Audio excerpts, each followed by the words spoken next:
Fala pessoal, tudo bem?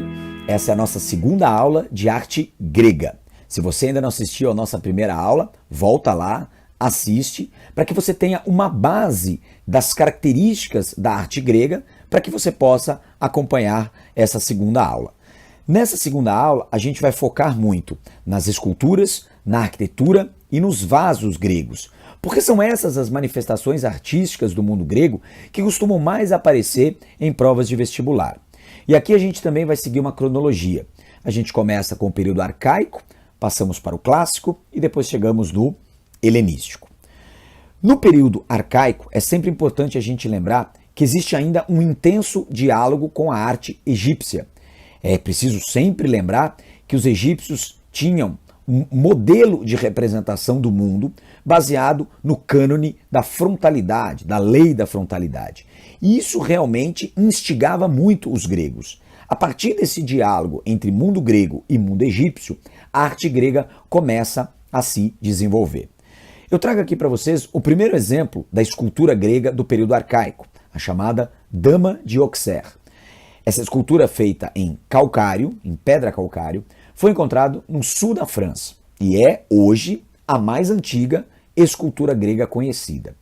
E o fato dessa escultura ter sido encontrada na França, hoje, atual França, não tem nada de extraordinário.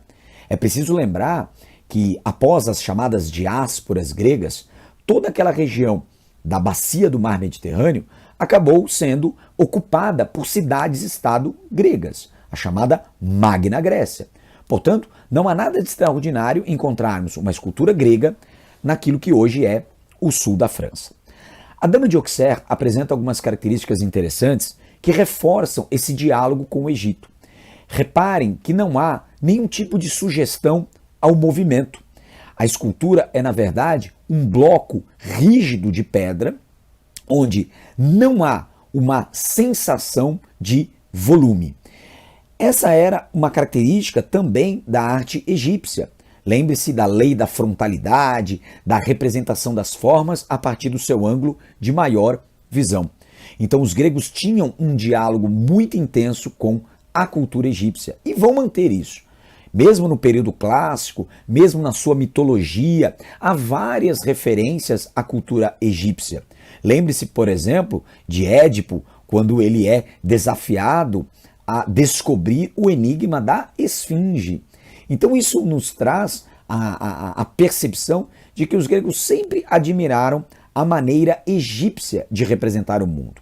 Claro, eu não estou dizendo que os gregos são apenas plagiadores da arte egípcia. Não, não é isso. Eles vão desenvolver gradativamente um cânone próprio de arte, um jeito próprio de enxergar a arte. Mas a base é a base egípcia. Há, portanto, esse diálogo. Mas, voltando à Dama de Auxerre, veja que nessa escultura não há representação do movimento, não há um vazio. Reparem que é um bloco bastante coeso, bastante integrado, os braços colados ao corpo, ou praticamente colados ao corpo, o próprio pescoço, as pernas. Então não produz no observador esta sensação de leveza, de movimento, algo que é muito importante posteriormente no chamado período clássico. Observem agora esta outra escultura grega, é um kouros. Kouros é a representação da figura masculina nua. Então o kouros é a figura de um jovem desnudo. Há também as chorés, que são figuras femininas vestidas, mas que são muito parecidas com o kouros e com a Dama de Auxerre. Essas esculturas, que podiam ter 1,50 m, 1,70 m, 1,80 m, podiam chegar a 3 metros de altura, eram esculturas votivas. O que isso quer dizer? Esculturas que eram pensadas e produzidas para adornar os templos. Então aqui cabe uma observação bastante importante sobre a escultura grega. Os gregos faziam esculturas já sabendo, já pensando o lugar onde essas esculturas seriam colocadas. E por que isso é importante? Os gregos vão desenvolvendo os seus cânones de arte e muitos desses cânones desrespeitam a proporcionalidade das formas. Os gregos vão buscando essa proporcionalidade, este equilíbrio na representação das suas formas. Então, dependendo de onde essa escultura era colocada,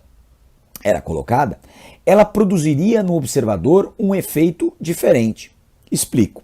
Imagine que essa escultura fosse colocada no alto, né, de um altar, por exemplo. A distância para o observador seria uma. Se essa mesma escultura fosse colocada no chão, se ela fosse colocada no alto de uma coluna, percebam, a distância faria com que a percepção do observador fosse diferente. Então, os gregos, eles pensavam o lugar onde a escultura seria colocada para que, calculando a distância entre a escultura e o observador, eles pudessem fazer um ajustamento das formas. Para quê? Para que as proporções pudessem ser respeitadas. Os gregos chamavam isso de êntase, né? Ou seja, um ajustamento da forma para que a proporção fosse respeitada aos olhos do observador. Veja, quanto mais distante você está de um objeto, menor esse objeto se parece. Portanto, a proporção, ela precisa fazer este ajuste na medida em que você se afasta ou você se aproxima do objeto. Então, os gregos estavam muito preocupados em manter essa proporcionalidade das suas formas. Portanto, as esculturas, elas eram feitas pensando o lugar onde elas seriam colocadas.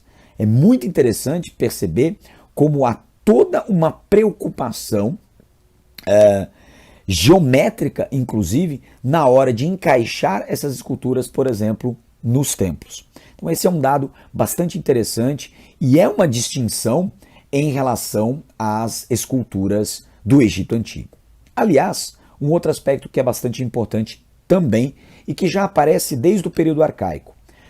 Os gregos estavam muito mais preocupados com os vivos do que com os mortos. Sim, eu não estou dizendo que eles não tivessem rituais fúnebres, claro que tinham, mas a relação deles com a morte é uma relação, digamos, muito menos intensa do que com os egípcios, por exemplo, que estavam ali o tempo todo se dedicando à construção de monumentos fúnebres. O grego, ele não está muito preocupado com isso. As representações plásticas gregas são representações antropocêntricas, antropoplásticas. Portanto, para eles, a representação do homem e mesmo dos deuses, que são, né, homens, apenas são imortais, elas não estão muito preocupadas com essa questão da morte. Esse é um aspecto importante também das chamadas esculturas gregas. Essa escultura, tanto a Dama de Auxerre, quanto o Kouros ou a Coré, são alguns dos poucos exemplos de esculturas em pedra que chegaram até nós em sua originalidade. O que eu estou dizendo com isso? Grande parte das esculturas ditas gregas espalhadas pelo mundo são, na verdade, cópias romanas feitas em mármore de originais gregos feitos em bronze. Sim, os gregos preferiam trabalhar muito mais o bronze do que a pedra. Tinham esculturas de pedra, mas sempre preferiram produzir em bronze. Aliás, é muito interessante a técnica que os gregos utilizavam para fabricar essas esculturas em bronze. Eles usavam uma técnica que se chamava técnica da cera perdida. Basicamente, aqui, só para vocês terem uma ideia, eles primeiro faziam um molde dessa escultura utilizando cera de abelha. Depois, eles cobriam esse molde com uma espécie de casulo. Esse casulo podia ser feito de madeira, podia ser feito de gesso, argila, terracota, não é? Então eles faziam um casulo moldando essa primeira escultura feita em cera. E essa escultura feita em cera, ela era trabalhada nos mínimos detalhes. Por quê? Porque depois dela ser coberta com esse casulo, obviamente esse casulo precisava ter um ponto de entrada e um ponto de saída. E aí eles jogavam este metal derretido por cima deste casulo e esse metal derretido ele ia se moldando à forma feita de cera. E a partir daí, esta cera ela ia derretendo e ao mesmo tempo o metal se solidificava. E aí essa cera escorria pelo buraco deste casulo, daí o nome cera perdida, e essa casca de bronze ela ia se formando. Depois era só retirar esse casulo. Então vejam o quão sofisticada era a técnica escultórica dos gregos. Então, lembrando, as esculturas, na maioria dos museus, principalmente na Europa, são cópias romanas feitas de originais gregos em bronze. E existem poucos originais gregos, não só porque é um material que se deteriora, mas pensem comigo, o bronze é um material que pode ser utilizado para outras coisas. Então imagine depois da decadência do mundo grego, da conquista de Alexandre, das guerras, posteriormente a conquista romana daquele território. Essas esculturas em bronze eram tranquilamente derretidas e viravam pontas de flecha, eventualmente espadas e outros utensílios de metal. Percebe? Então há poucos originais gregos em bronze, mas era o material preferido dos gregos. Bom, voltando aqui às esculturas gregas do período arcaico. Então o Kouros, que é um jovem desnudo, e a Coré, que é uma jovem vestida, inserem-se aí nesse primeiro momento da escultura grega período arcaico. Reparem, né, novamente, não há movimento, não há leveza, não há vazios nessa escultura. É quase como um bloco sólido, né, de pedra. Veja que a roupa ela não possui o drapejamento. O que é o drapejamento? É quando a roupa, o tecido, né, da escultura, ele cola no corpo e ele se molda ao corpo. Essa será uma das características mais impressionantes da arte grega, principalmente no chamado período helenístico, né? Mas nesse momento não há esse drapejamento, ou o que se chama também de prega molhada, que é quando o tecido cola no corpo e se molda ao corpo. Essa leveza ela ainda não aparece nas esculturas do período arcaico. Essas esculturas que, de novo, dialogam com o Egito, sempre gosto de lembrar a esfinge, elas podem ser chamadas de esculturas monumentais. E aqui é interessante a gente observar que hoje a palavra monumento ela tem a ver com tamanho, né? Quando a gente fala em arquitetura monumental, é arquitetura grandiosa. Mas é interessante que na origem a palavra monumento vem de memento, e memento é memória. Então, os gregos atribuíam valor monumental não necessariamente na escala de tamanho. Lembre, o grego ele é antropocêntrico e antropoplástico. Então, ele não está muito preocupado com a grandiosidade da forma. Ele produz uma arte humana e não uma arte aos deuses. Embora sejam feitas referências aos deuses, lembrem-se que os deuses gregos eles são o quê? Eles são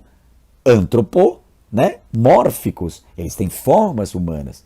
Então, a ideia de monumental para o grego não é a ideia de tamanho, não é a ideia de escala, é a ideia de um objeto que fique na memória do observador. Então, o monumental é aquilo que fica na memória. Então, são objetos, muitas vezes, trabalhados ao limite ali do seu detalhe. Você pode ter uma pequena escultura, um pequeno amuleto, e aquilo pode ser considerado uma arte monumental. De novo, hoje a palavra monumental para nós tem um outro significado. Quando a gente olha para a arte grega já no período clássico, o que a gente percebe? A gente percebe que começa a haver uma mudança. Eu gosto de começar com uma escultura em que você observa um atleta que parece estar lançando, né, algum objeto, muito provavelmente uma lança propriamente. Reparem que aqui você já tem uma ideia de movimento que no período arcaico ainda não aparece.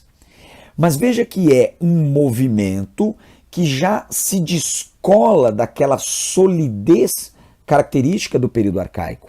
Este movimento ele já é mais leve, ele já é mais equilibrado e ele já é mais harmônico. Percebam que nesse momento da história da Grécia, estamos entrando ali no século de ouro, no século de Péricles, no século da democracia criada por Clístenes.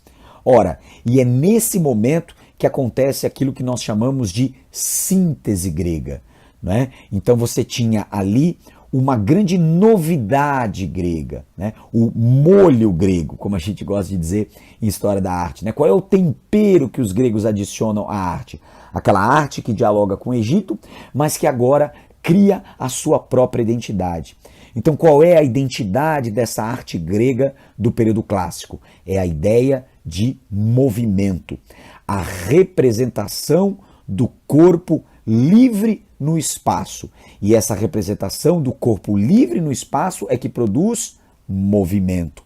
Mas um movimento leve, harmônico e controlado. Veja, a escultura grega do período arcaico, ela é uma escultura atemporal. Ou seja, ela não tem um aspecto da temporalidade. Ela está estática. O tempo não passa para ela.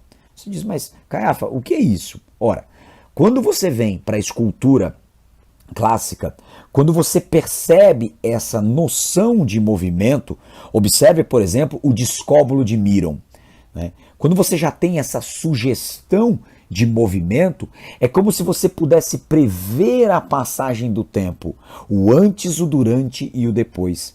Então, a temporalidade é uma característica da escultura grega do período clássico.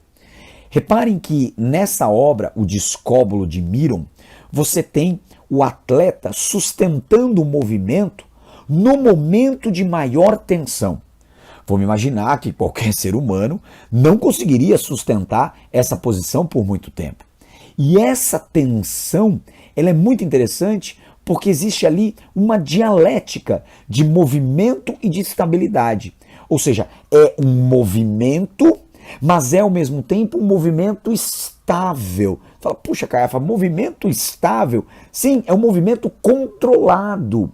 E esse movimento controlado, ele é produzido pela racionalidade do movimento.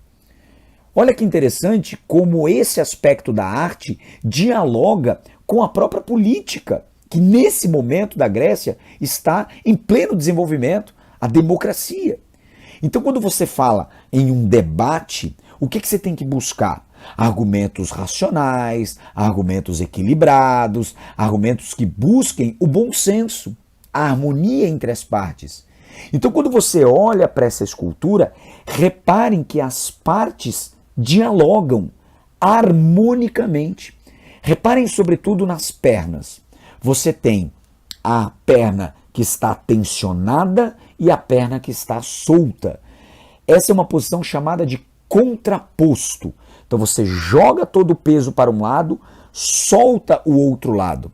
Imaginem, por exemplo, que a gente dividisse uma escultura grega em 4 partes. Então, façamos um quadrante, parte 1, parte 2, parte 3, parte 4. Qual que é a ideia? Que a parte 1 esteja tensionada e a parte 3 solta.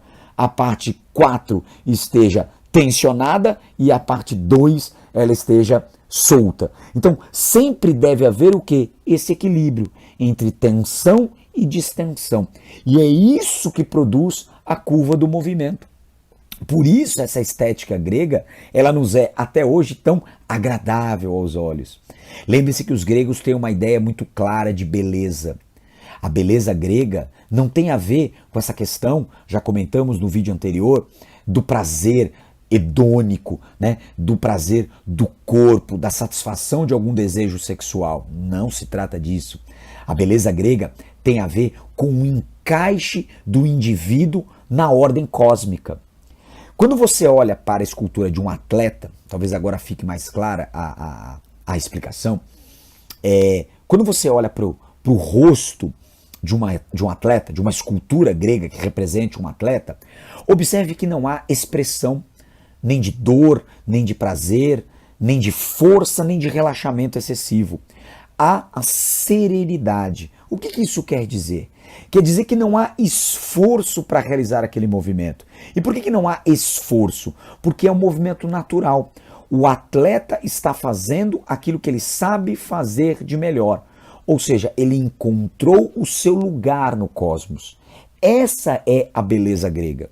Então, quando há um respeito à proporcionalidade das formas, o que se está querendo dizer com isso é que há um perfeito encaixe do indivíduo no cosmos.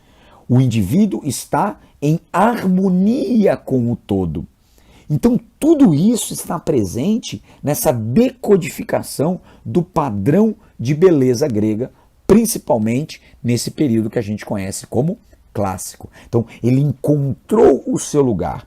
Imagine o professor Caiava dando aula de matemática. Não vai haver equilíbrio, não vai haver harmonia, eu vou sofrer com aquilo e a coisa não vai funcionar. Então, eu preciso encontrar o meu lugar. E eu encontro o meu lugar quando eu me torno professor de história, professor de arte. Os gregos tinham uma palavra muito bonita para isso, eudaimonia, né? Aquela felicidade plena da realização de um momento onde você encontra o seu lugar no cosmos. Eudaimonia, né? Então, esta aula que eu estou dando para vocês é, para mim, um momento eudaimônico. Ele basta em si mesmo. Eu não preciso de mais nada. Eu encontrei o meu lugar no cosmos aqui com vocês nessa aula. Percebe? Então, por isso a escultura grega, ela não tem essa expressão de drama, de força. Não, porque é um movimento natural. É um movimento livre no espaço. E os gregos estavam realmente muito preocupados com isso. Observe ainda o discólogo. Veja a geometrização dessa forma. Reparem como é possível encaixar triângulos nessa escultura. Como existem linhas, né, que podem sair da perna, avançar até a cabeça, saem do braço, deslizam até a perna. Então há todo um padrão de simetria que harmoniza as partes dessa escultura. Realmente é algo muito interessante. Veja, nada escapa ao controle do atleta. Ele é absoluto naquele instante eudaimônico. Não é? Então, essa é a grande característica da escultura grega neste período clássico. A racionalidade. E lembra sempre, né? A beleza externa, ela reflete o quê? A beleza interna. Então, essa preocupação com uma vida ética, com uma vida moral. E o que é essa vida ética? É quando você encontra o seu lugar.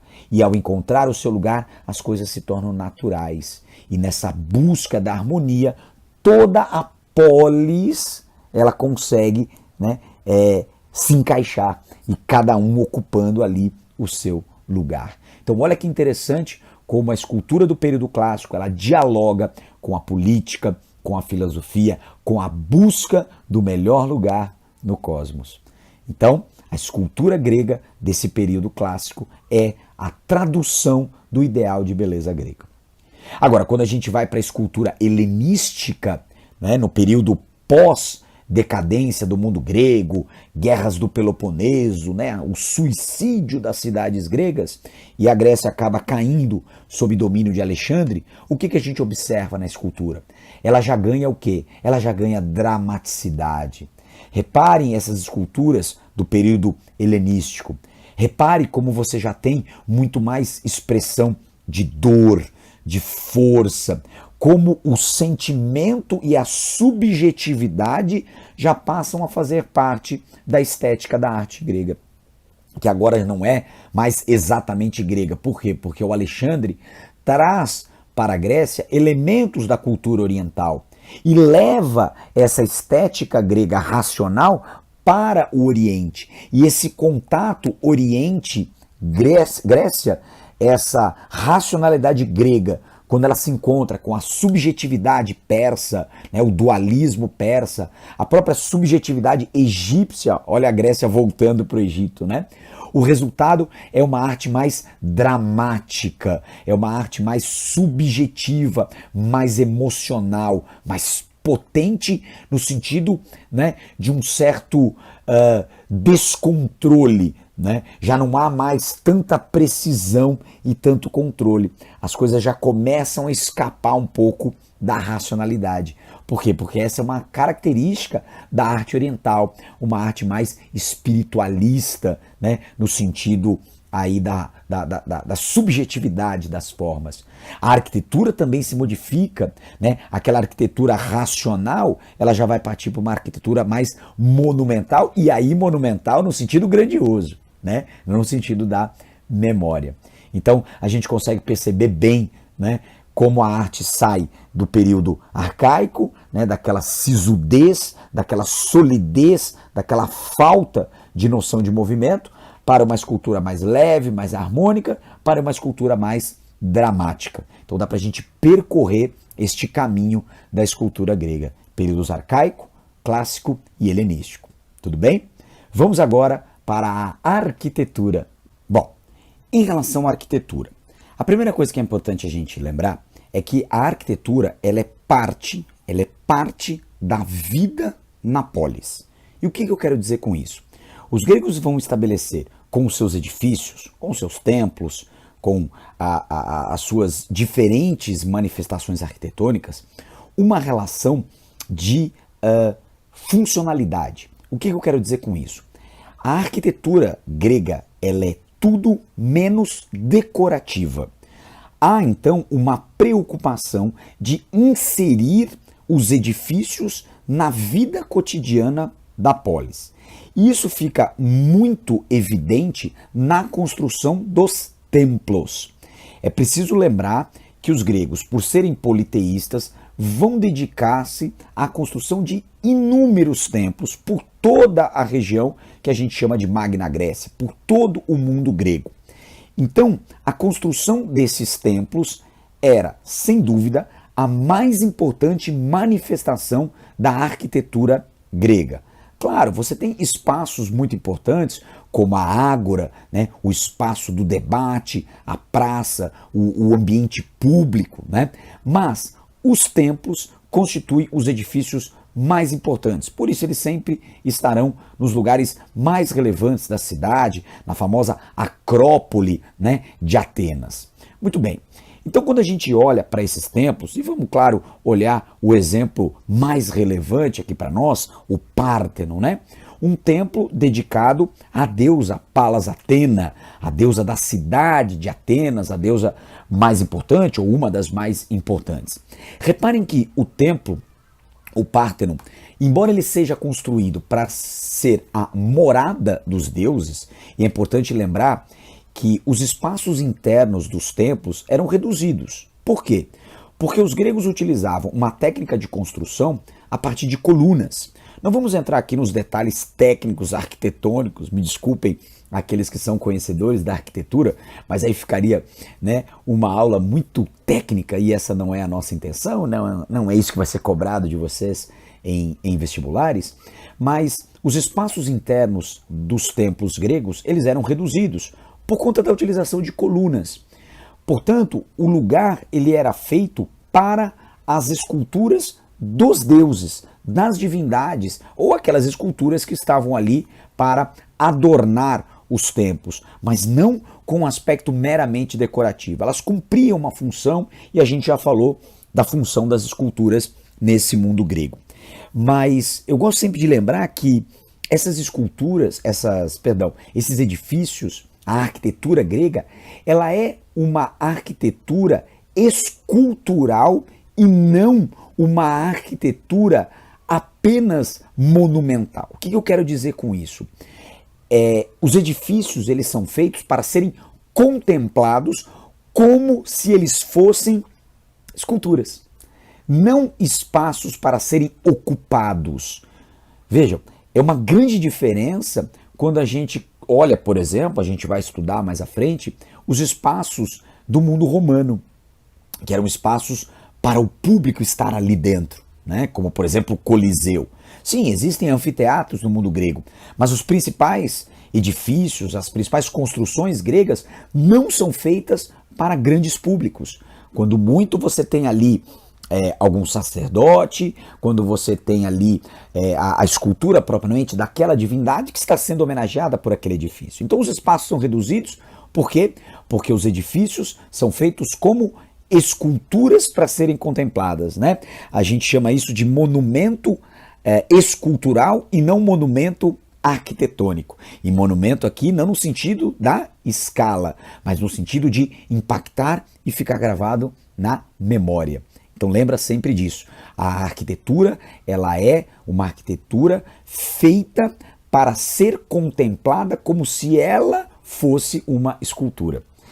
Por isso, muitas das características da escultura grega, sobretudo do período clássico, vão aparecer também na arquitetura.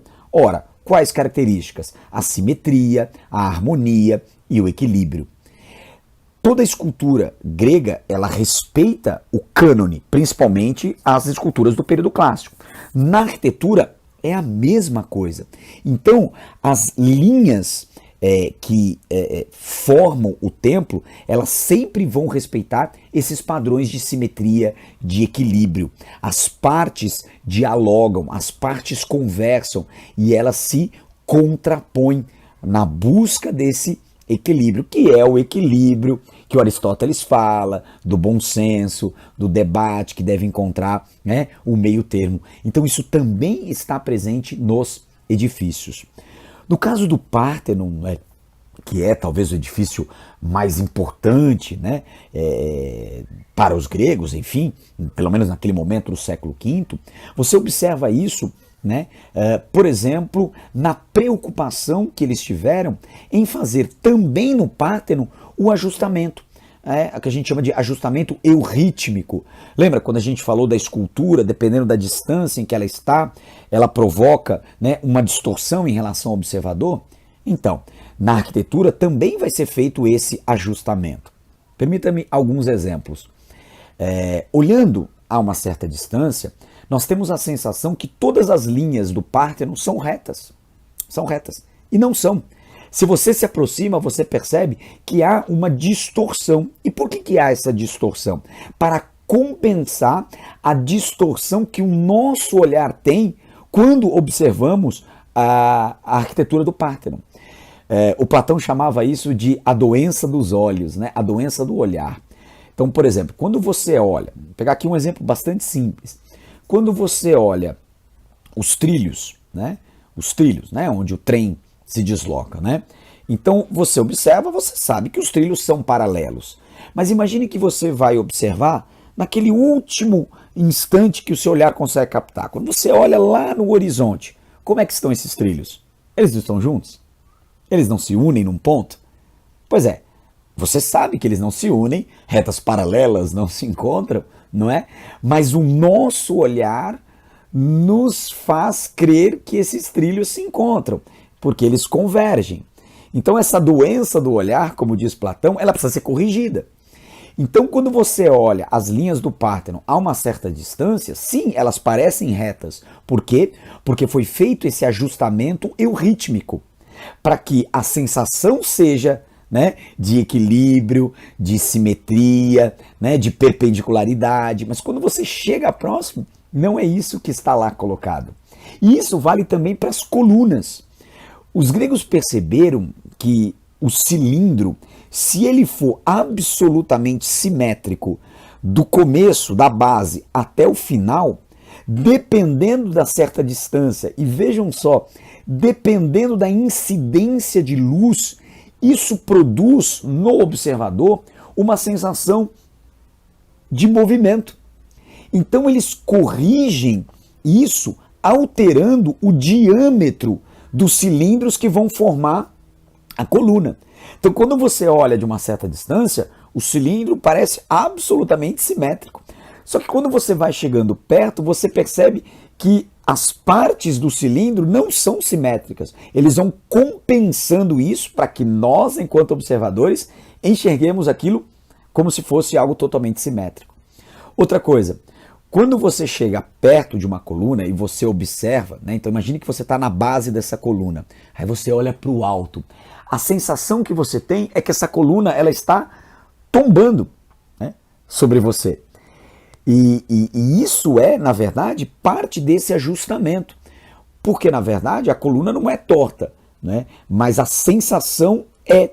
Então como é que eles fazem para corrigir essa sensação de que a coluna vai cair sobre você? Eles jogam a coluna para dentro, né? Então só quando você chega perto, você percebe que a coluna ela tem uma inclinação para dentro do próprio templo, não é? Para que essa sensação de que ela está vindo para frente seja compensada jogando ela para trás. E aí quando você olha de longe, ela parece absolutamente equilibrada, simétrica. Vamos combinar? É uma solução absolutamente genial que os gregos utilizam para produzir em nós essa sensação de absoluto equilíbrio, de absoluta harmonia, para que realmente a gente perceba o quão preocupados eles estavam com esse encaixe das coisas dentro de uma visão de cosmos finito e ordenado. Um aspecto mais técnico que pode aparecer também nas suas provas é em relação às colunas.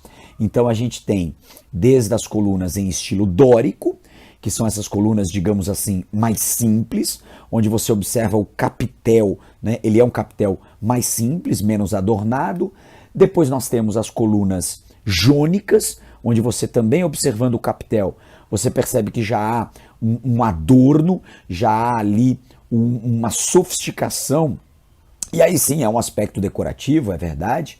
E um terceiro tipo de coluna, que são as colunas coríntias, né, em estilo coríntio, que já são colunas muito mais adornadas. Veja que tem aí uma vegetação, são folhas de acanto, você tem ali uma complexidade estética muito maior, né? Então como se houvesse uma evolução do tipo de coluna dórica, jônica e a coluna em estilo coríntio.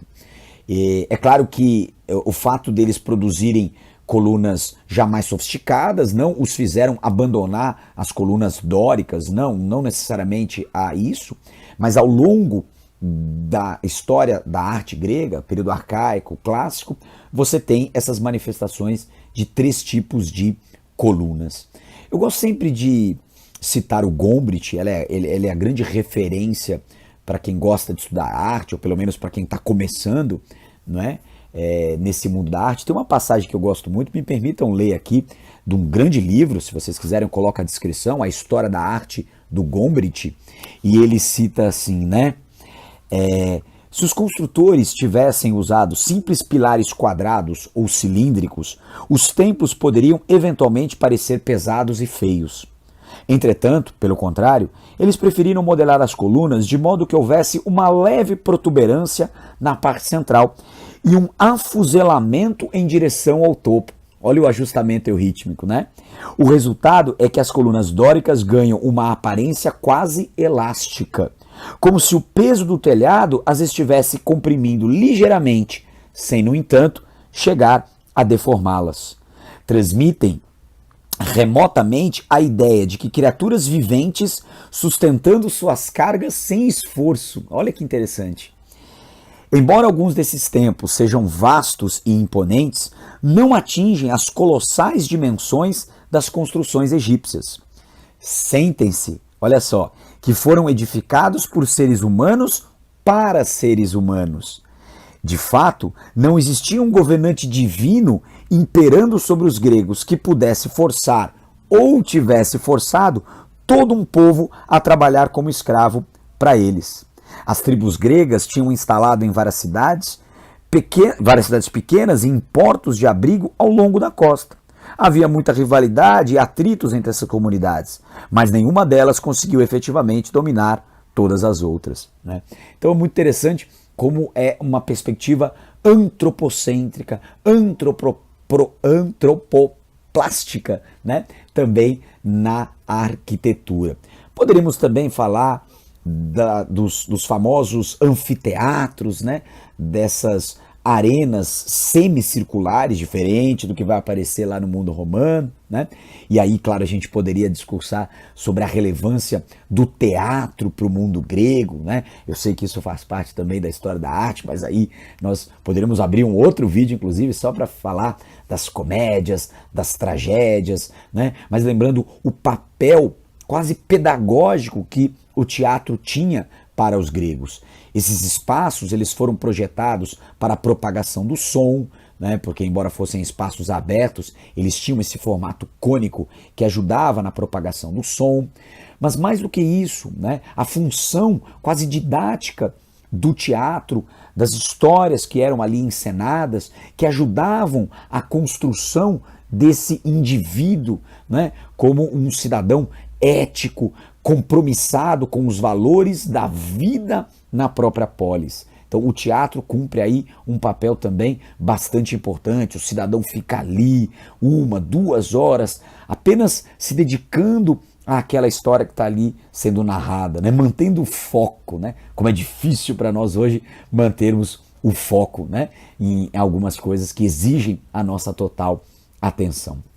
Então tá aí um pouquinho da arquitetura grega e como ela dialogava com essa vida na cidade e como também há na arquitetura a mesma preocupação, não é, de um ajustamento e ritmo que ofereça ao observador de fato essa sensação de equilíbrio, simetria e harmonia entre as partes. Então, exemplos muito interessantes da complexidade dessa arquitetura grega.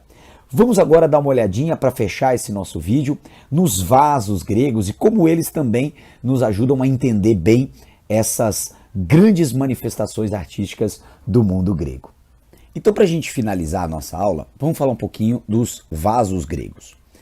Os vasos foram produzidos durante todo o período da história da Grécia Antiga, do período arcaico, passando pelo clássico, até mesmo no período helenístico. O Hauser, grande historiador da arte, ele diz: você quer conhecer a arte grega? Estude os vasos, porque grande parte das histórias, da mitologia do mundo grego e das suas práticas cotidianas aparece nas pinturas dos vasos. Os gregos também tinham pinturas que adornavam espaços internos, mas elas não têm tanto destaque assim como a questão das pinturas nos vasos. Então vamos focar um pouquinho nessa questão. Bom, primeira coisa que é importante lembrar, são dezenas, talvez centenas de tipos de vasos que eram produzidos de acordo com as suas funções. Então aqui a gente está falando de uma arte utilitária, né? Cometendo aqui uma híbris, né? Como diziam os gregos, né? Um destoamento cósmico, né? Eles não tinham a ideia de pecado, né? Mas é uma espécie de Bauhaus, né? Ou seja, você usa a arte e dá a ela uma funcionalidade, um design, por favor. Design no mundo grego não é uma palavra que se aplica, mas só para vocês terem essa noção de como eles produziam os vasos de acordo com a sua função. Portanto, não há um aspecto necessariamente decorativo. Sim, a pintura pode ser decorativa, motivos geometrizados, mas em geral não. Em geral, os vasos eles têm uma utilidade prática e eles têm uma pintura que normalmente é uma narrativa. Por isso, como Hauser disse, conhecer a arte grega passa muito por conhecer os vasos gregos. Então, a primeira coisa que é importante lembrar e que a gente já viu em escultura, que a gente já viu em arquitetura. Os gregos são tão antropocêntricos que eles dão os nomes das partes do vaso, os mesmos nomes do corpo. Então você tem a boca do vaso, você tem o pescoço do vaso, você tem os ombros do vaso, né, que são as alças, você tem, né, o corpo propriamente, você tem os pés do vaso. Então você tem uma preocupação em reproduzir na arte, em todas as suas manifestações que a gente viu, as formas humanas. E com os vasos, as formas humanas, né? E com os vasos não é diferente. Então, em relação aos tipos de vaso, então a gente vai acompanhar aí, observem, vários tipos de vasos com diferentes funções. Você tem a cratera, que é um tipo de vaso usado para misturar vinho. Importante lembrar, os gregos tomavam muito vinho, os romanos também, E qual era o segredo para que eles não ficassem embriagados demasiadamente o tempo todo? Eles diluíam o vinho. O vinho que eles produziam era extremamente concentrado, portanto com teor alcoólico muito alto, então eles diluíam o vinho e eles usavam as crateras para fazer isso. Para tomar o vinho, eles usavam um outro tipo de vaso, que é o Kylix. Tudo bem, aqueles que estavam ali a fim de beber um pouco mais, bebiam na cratera mesmo. Mas em geral eles usavam o Kylix. Você tem a hídria, né? Eu acho que o próprio nome já diz, que eram vasos usados para transportar água. Você tinha o Lectus, que é usado para guardar óleos ungentos, muitas vezes usados em rituais fúnebres. Você tem o lutróforo. O lutróforo é muito interessante porque ele é um vaso sem fundo. Você fala, puxa vida, mas um vaso sem fundo? Sim, porque ele era depositado no corpo do morto e aí você vai jogando neste vaso sem fundo, enfim, óleos, ungentos, enfim, você pode jogar qualquer coisa que você queira para homenagear o morto, né? Então o lutróforo, você vai jogando ali dentro e aquilo fica em contato, né, com o corpo, ou se você colocar o cadáver, né, na terra, você põe o lutróforo e vai jogando as essências, os perfumes, né? Enfim, como uma última homenagem ao morto, né? Você tem o cântaro, você tem o enocói, enfim, uma infinidade aí de tipos de vaso. E esses vasos, além dessa questão funcional, eles traziam para nós as narrativas. Então você tem desde vasos, digamos assim, com formas abstratas, geometrizadas, muito sofisticadas, então o fato de serem desenhos geométricos ou abstratos não os torna mais simples, até vasos com narrativas. Normalmente essas narrativas têm a ver com grandes feitos. Por exemplo, no caso dos lutróforos, que eram aqueles vasos colocados junto ao morto, você tinha passagens da vida desse indivíduo pintadas ali, né? No corpo propriamente do vaso.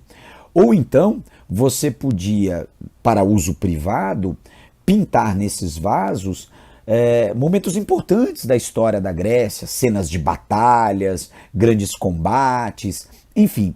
Mas observe que interessante que a estética dessas pinturas nos vasos, ela se mantém muito próxima dos cânones da arte egípcia. São formas que parecem até simples, né? Porque a lei da frontalidade, né? Essas figuras que, embora sejam uma narrativa, elas não nos dão a noção de um movimento mais leve, como por exemplo nas esculturas. Então essa é uma característica desses vasos gregos que dialogam com a mitologia, por exemplo, né? Muitos vasos fazem referência à Ilíada e à Odisseia, às guerras, né, lá do período homérico, fazem homenagem aos heróis, às divindades. Então, os gregos têm assim uma gama de vasos que nos permitem fazer toda uma reconstrução desses aspectos da vida cotidiana dos gregos e de como eles estavam muito preocupados em reproduzir, até mesmo nos vasos, as formas antropocêntricas, porque, mais uma vez, né, os gregos eram antropocêntricos e antropoplásticos. Isso se perde um pouco quando Alexandre, os macedônios, tomam a Grécia, né? A gente já falou sobre isso, porque a escultura se modifica bastante, ela ganha dramaticidade, né?